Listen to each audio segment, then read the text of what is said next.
Hey students, we've got another week coming up here in July. I hope you had a great 4th of July weekend. Hopefully you have all your fingers, toes, all your, both eyes, all that kind of stuff from any fireworks that you did. Um, we've got here tonight, we've got a high school hangout. It's Olympic themed.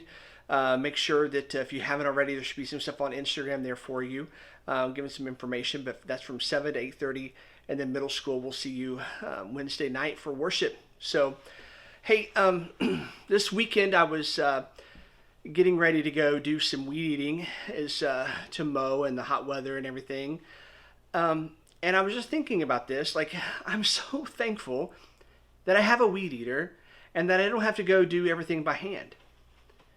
And the more I thought about this, I think it goes in with this idea of grace. Like, we know that we need grace to come to Jesus, and we know that salvation is not by anything that we've done. But what if grace is not limited to that? What if the same grace that we needed to surrender to Jesus is the same grace that's going to empower us to walk with him? And the same grace is going to hold us secure as we near the end of our earthly life.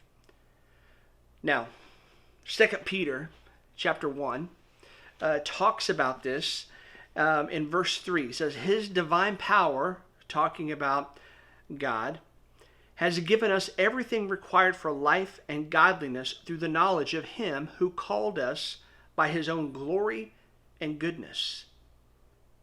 Think about that.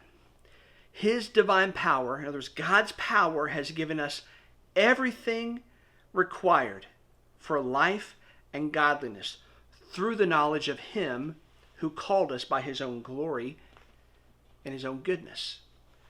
So we were called by grace, and he's given us all that we need to do whatever he's called us to by his glory and his goodness.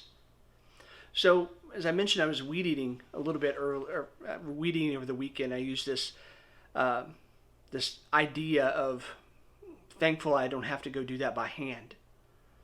So, but by God's grace, this analogy may break down pretty quick, but I was given a weed eater, and not just a weed eater, but a battery to power it.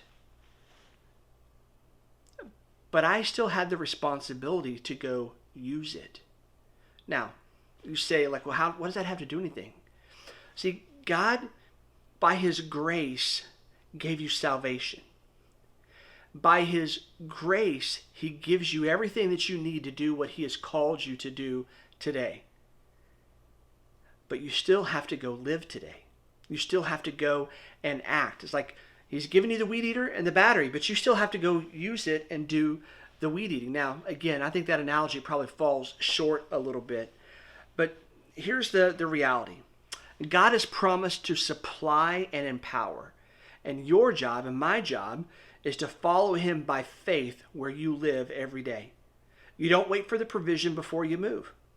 God has not promised that you will see it beforehand.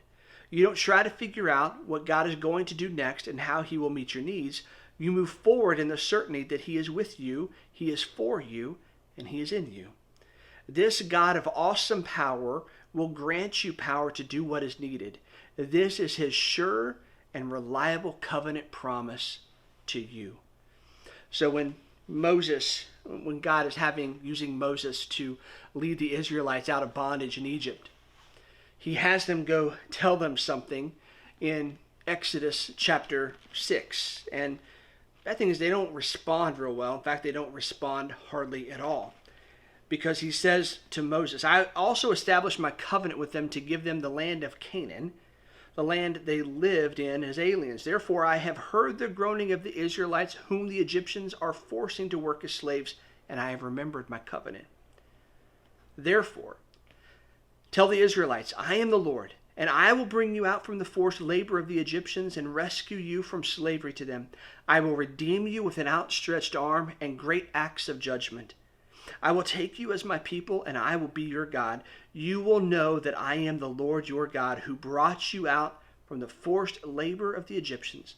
I will bring you to the land that I swore to give to Abraham, Isaac, and Jacob, and I will give it to you as a possession. I am the Lord.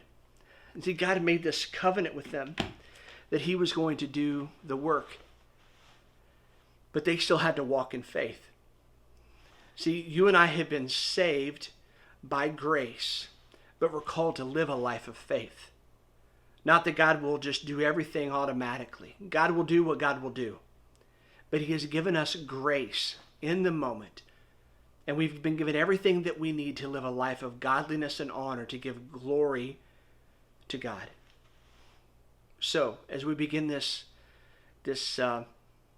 week here in July, the middle of July, I would encourage you and challenge you even.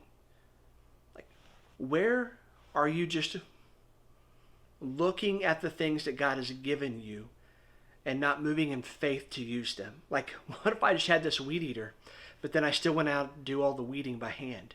Well, that wouldn't make much sense, right? God's given you all that you need to live the life that he's called you to live. Step into that. Step into that grace. The same grace that you surrender to, that God is used to redeem you, is the same type of grace that you and I need to walk with him every day. And he promises to meet us there, that we will have everything that we need. So hopefully that will meet you in a good spot as you begin your week. So we'll look forward to seeing you this week, whether you're high school or middle school. Make sure that you get signed up for Summerfest Reunion Week. It's going to be an awesome time in late July. It's free. You can sign up using the bio in our Instagram, whether you're middle school or high school, but we want to see you there. So hope you have a great week, and get started, and we'll see you soon.